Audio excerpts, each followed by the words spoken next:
Buen día, que el Señor les bendiga. Mi nombre es Luis Fernando Reina. Pertenezco a la clase de exégesis del Antiguo Testamento y que dirige pues el pastor y licenciado Moisés Pindel. A continuación desarrollaremos lo que es la guía para una exégesis completa del Antiguo Testamento.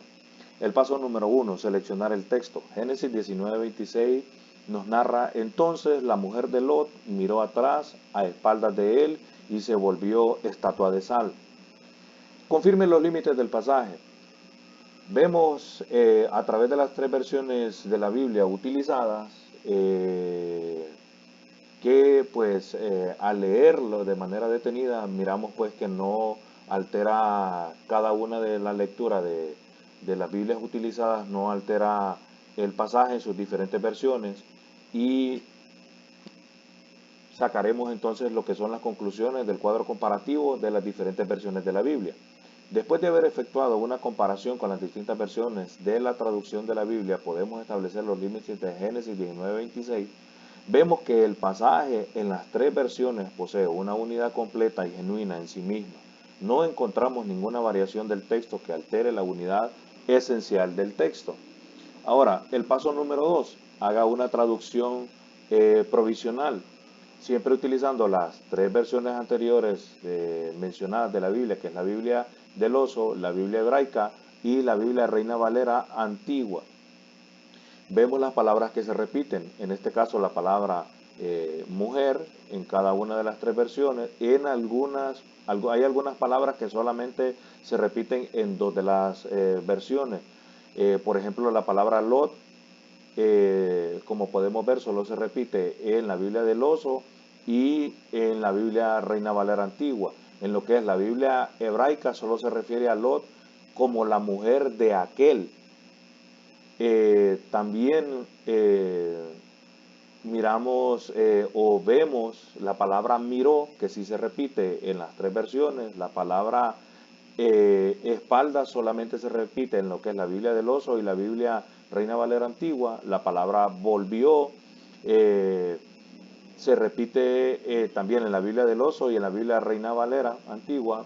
Estatua se repite también en la Biblia del oso y en la Biblia Reina Valera. En el caso de la Biblia hebraica habla de un pilar. Eh, y también la palabra sal, que sí se repite en las tres versiones. Como vemos, el versículo pues no es alterado y nos guía o nos lleva a comprender lo mismo en sus tres versículos, estudiados y revisados en lo que es la Biblia del oso, la Biblia hebraica y la Biblia Reina Valera. Ahora, las palabras importantes que se repiten en el cuadro comparativo. La mujer, Lot, miró, espaldas, volvió, estatua, sal, convirtió. El paso número 3, analice los datos léxicos y gramaticales de las palabras claves encontradas en el texto. Mujer. Esta palabra es interpretada de la misma forma en las tres Biblias que nosotros utilizamos, las diferentes versiones de la Biblia que utilizamos de Génesis 19:26 y que hemos seleccionado. Esta palabra significa mujer, esposa, prometida, novia, cada una. El término señala a cualquier persona del sexo femenino sin tener en cuenta edad o si es virgen o no. La palabra Lot, vemos que se repite en las tres versiones de la Biblia seleccionadas su significado: hijo de Arán y sobrino de Abraham. Al morir su padre, Lot emigró con su tío a Canaán, fueron juntos a Negev y estuvieron en Egipto un tiempo. Luego volvieron y vivieron juntos cerca de Betel. Esto lo encontramos en Génesis capítulo 11, versículo 27 al 31. La palabra mirar o miró, esta palabra también se repite en las tres versiones bíblicas seleccionadas y hace un énfasis en ver, observar, contemplar lo que se había dejado, hablando en referencia a lo que es la esposa de Lot. También la palabra espaldas. Esta palabra se repite en dos de las versiones bíblicas seleccionadas. De acuerdo a lo narrado en el pasaje, nos menciona lo que está ocurriendo a sus espaldas mientras ella caminaba. Que lo que estaba ocurriendo, pues, como sabemos, es la destrucción de Sodoma y Gomorra. La palabra volvió es una palabra que se repite en dos de las versiones bíblicas seleccionadas y que se relaciona con retroceder o extrañar lo que se había dejado. Estatua. Esta palabra también se repite en dos de las versiones bíblicas seleccionadas, mostrándonos la condición en la que quedó la esposa de Lot. También nos hace referencia a aquello que quedó fijo, petrificado, es decir, evidencia la condición de una persona que vuelve atrás. La sal, o la palabra sal. La sal hace referencia a lo que quedó convertida la esposa de Lot en un montículo de sal. Como sabemos, la sal sirve para dar sabor, pero en este caso nos hace referencia a la condición de vida, ya que la sal es un condimento que fácil se disuelve. En este caso, por su desobediencia, rápidamente o en un instante, su vida se disolvió, es decir, murió. La palabra convirtió la condición a la que pasó la esposa de Lot, es decir, se transformó o llegó a ser. El paso número 4, identificar el contexto literario del género del libro. El libro de Génesis en su contexto literario general es un anuncio histórico. Este libro contiene los registros de la creación, el jardín del Edén, los antediluvianos, o las personas que vivieron antes del diluvio, el diluvio, la torre de Babel, la dispersión de las razas y la vida de los patriarcas, Abraham, Isaac, Jacob y José. El sistema patriarcal es el gobierno por que el varón era la cabeza de este clan. El paso número 5, identifique el tipo o forma literario específico. Es un tipo literario histórico. El libro de Génesis. El paso número 6, identifique el contexto histórico. Dios en ese entonces, por un acto deliberado y por la palabra divina, habló e hizo que la creación existiera, la adornó y finalmente exhaló vida a una masa de polvo que él formó a su imagen para volverse a Adán. Dios hizo de la humanidad el punto de coronación de su creación. Esto es, sus compañeros, quienes disfrutarían de comunión con él y traerían gloria a su nombre. El contexto histórico para los primeros acontecimientos de Génesis es claramente mesopotámico, mientras que es difícil señalar con precisión el momento histórico para el cual este libro fue escrito. Génesis tiene tres contextos geográficos distintos y secuenciales. El primero, Mesopotamia, del capítulo 1 al capítulo 11. El segundo, la tierra prometida, del capítulo 12 al capítulo 36. Y Egipto, del capítulo 37 al 50. ¿Quién es el autor del libro? Moisés, alrededor de los años 1446 a 1406 a.C. ¿Quiénes son los destinatarios? El pueblo judío. ¿Cuál es la relación entre ellos? Moisés era profeta en medio de ellos. ¿Dónde vivieron los destinatarios? En la nación de Israel. ¿Cuáles son sus presentes circunstancias? Había un desenfreno total. La gente estaba inclinada a hacer lo malo sin importarle las consecuencias de sus pecados. ¿Qué situación histórica ocasionó este escrito? Este libro hace la relación entre Dios y la humanidad, el quiebre producido en el jardín y la restauración por medio de los sacrificios y encuentros personales con Dios. A través de las diferentes narraciones de la historia, Génesis ilustra ciclos de pecado y arrepentimiento y muestra a Dios obrando continuamente para cumplir sus planes. ¿Cuál es el propósito del autor?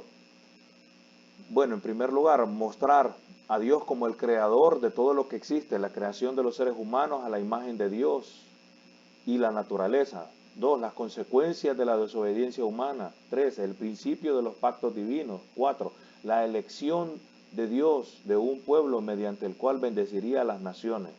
¿Cuál es el tema principal del libro? El principio de la redención. Elabore un bosquejo del libro. Como vemos en el primer inciso, encontramos desde la creación del mundo, desde Génesis capítulo 1, hasta el capítulo 11 del versículo 26, encontramos la creación de los cielos y la tierra, la historia de la caída y sus resultados inmediatos, el diluvio, también desde Noé hasta Abraham, en el capítulo 9 hasta el capítulo 11, 26. En segundo lugar, de este bosquejo, los patriarcas Abraham e Isaac, del capítulo 11, verso 27, hasta el capítulo 26, versículo 35. Encontramos a Abraham antes de que se cambiara su nombre y en el inciso B, pues ya encontramos a Abraham una vez que ya Dios cambió su nombre. También encontramos el desarrollo y la vida de Isaac. Y en tercer lugar, el patriarca Jacob. Vemos pues en su inciso A, Jacob el suplantador, y en su inciso B, Israel, príncipe de Dios. En cuarto lugar encontramos a José, un salvador, desde el capítulo 37, del versículo 1 hasta el capítulo 50, versículo 26, y allí pues encontramos todo lo que se describe acerca del desarrollo de su vida hasta su muerte. El paso número 7, identifique el contexto bíblico. Se cita o alude el pasaje o alguna parte en algún otro lugar de la Biblia, cómo y por qué. Este pasaje es mencionado por nuestro Señor Jesucristo mientras desarrollaba su ministerio. Lo encontramos en Lucas capítulo 17 en el versículo 32, mientras desarrollaba pues nuestro Señor Jesucristo su ministerio en la tierra. ¿Qué dice la referencia que se hace en otra parte del pasaje acerca de cómo fue interpretado y cómo debe ser interpretado? Jesús pronunció unas interesantes palabras en Lucas 17:32. Acordaos de la mujer de Lot.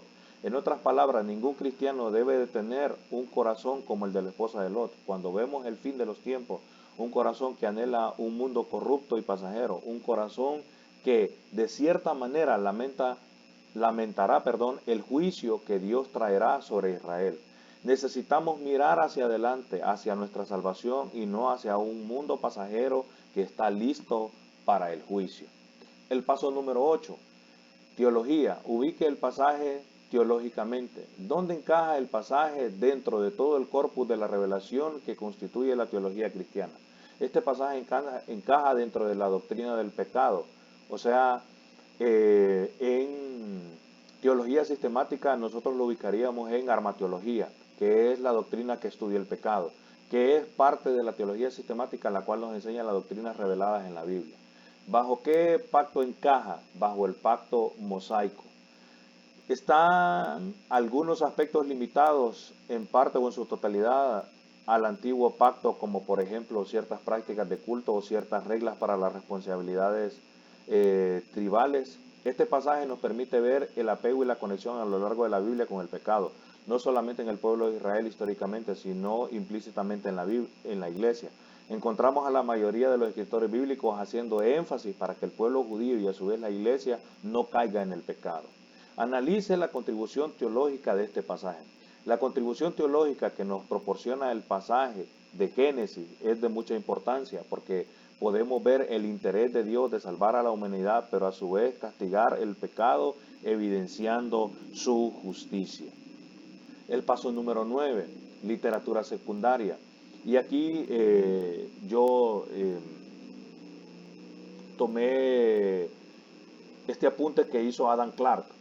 La esposa de Lot, por el poder milagroso de Dios, se transformó en una masa de sal, gema, probablemente conservando la figura humana. Permaneciendo demasiado tiempo en el llano, fue alcanzada por un rayo y envuelta en la materia bituminosa y sulfúrica que abundaba en ese país y que al no estar expuesta después a la acción del fuego resistió el aire y la humedad y así se volvió permanente. Fue herida de muerte y consumida en la quema de la llanura, y este juicio sobre su desobediencia registrado es un recuerdo imperecedero del hecho mismo y una advertencia eterna para los pecadores en general y para los descarriados o apóstatas en especial. Esto es lo que ha mencionado Alan Clarke. También David Guzik menciona lo siguiente: la esposa de Lot se convirtió en una estatua de sal porque se volvió atrás, despreciando a los ángeles que habían específicamente dicho: no mires tras ti, en Génesis 19:17. Algunos piensan que ella se quedó más atrás, de alguna manera fue alcanzada por la destrucción, pero probablemente fue un juicio único de Dios sobre ella por el estado de su corazón, un amor por Sodoma y un remordimiento por su destrucción, lo cual es mostrado por su acción de mirar hacia atrás. En primer lugar, la palabra miró hacia atrás lleva el sentido de mirar fijamente y posiblemente se podría traducir como quedó atrás o quizás regresó, según una declaración de Morris. Refiriéndose, en segundo lugar, al fin de los tiempos, Jesús pronunció unas interesantes palabras en Lucas 17:32. Acordaos de la mujer de Lot. En otras palabras, ningún cristiano debe tener un corazón como el de la esposa de Lot. Cuando vemos el fin de los tiempos, un corazón que anhela un mundo corrupto y pasajero, un corazón que de cierta manera lamentará el juicio que Dios traerá sobre él. En tercer lugar, necesitamos mirar hacia adelante, hacia nuestra salvación y no hacia un mundo pasajero que está listo para el juicio. Esto es lo que dice David Guzik dentro de lo que son las aportaciones de otros escritores o teólogos acerca del pasaje que estamos estudiando. El paso número 10. Haga un diagrama de flujo gramatical de oración. Y citamos el pasaje de Génesis 19:26. En Génesis 19:26, entonces, la mujer de Lot miró atrás a espaldas de él y se volvió estatua de sal. Descomponer el texto en su inciso A nos dice y seleccionado en sus oraciones principales de forma interlineal. Y la selección es para descomponer el texto. Entonces la mujer de Lot miró atrás a espaldas de él y se volvió una estatua de sal. Identifique los verbos en su inciso B, dice, identifique los verbos gramaticales que se encuentran en el texto. Y los verbos son miró en lo que es la primera oración y en su segunda oración es volvió. Ahora, vamos a ver este cuadro donde nosotros utilizamos los dos verbos que encontramos al descomponer las oraciones y también su significado en hebreo, guiándonos por la concordancia Strong, utilizando también lo que es el diccionario Vine, y vamos a ver su significado y su conceptualización. La palabra miró significa Nabat, y su número de referencia de la concordancia Strong es 5027. Su significado es mirar, considerar, percibir, advertir. Este verbo se encuentra traducido en el Antiguo como moderno y aparece alrededor de 70 veces en el Antiguo Testamento. La primera mención está en Génesis 15:5, donde tiene el sentido de mirar como cuando Dios ordena a Abraham, mira ahora los cielos y cuenta las estrellas. La palabra o el otro verbo que volvió significa paná y su número de referencia en la concordancia Strong es 6437. Su significado es volverse, mirar, alrededor, regresar, virar, vincular, desaparecer, abandonar, preparar. Este es un verbo de acción tanto física como mental. Cuando se usa en relación a movimientos físicos, el vocablo tiene la acepción de virar con el objeto de trasladarse en otra dirección. Bastantes vueltas habéis dado ya alrededor de este monte, volveos ahora hacia el norte, según lo que dice Deuteronomio capítulo 2, versículo 3. Paná puede indicar volver, dirigir la atención a un objeto o persona. Y sucedió que mientras Aarón hablaba, a toda la congregación de Israel miraron hacia el desierto. El paso número 11. Exégesis final del texto o pasaje. En nuestros días podemos ver como muchos van y vienen en nuestras congregaciones, personas que siguen extrañando lo que en su momento habían dejado. Es el fiel reflejo de Génesis 19:26. Es por esa razón que en sus vidas no se levantan o se afirman, porque la realidad es que lo que extrañan allá afuera es el pecado que no sacia, pero que sí entretiene. El paso número 12. La aplicación final del significado del texto. En el pasaje utilizado podemos ver las consecuencias del pecado, que es destrucción y muerte. Cuando el ser humano está decidido a desobedecer a Dios, esto es lo único que le espera. Volver a ver atrás con el fin de extrañar lo que se ha dejado es menospreciar la gracia salvadora de nuestro gran Dios, que llegó con el fin de que Lot y su familia salieran del ámbito de pecado en el que se encontraban y pudieran estar a salvo. Pero su mujer al parecer salió sin tener la conciencia de que salir de ahí era lo mejor para ella y para su familia. En nuestros días podemos podemos ver cómo muchos van y vienen en nuestras congregaciones. Personas que siguen extrañando lo que en su momento habían dejado. Y vemos pues que es el fiel reflejo de Génesis 19:16 y es por esta razón que sus vidas no se levantan, no se afirman, porque las realidades que extrañan, lo que extrañan de allá afuera es el pecado que no sacia, pero que sí entretiene. Bendiciones.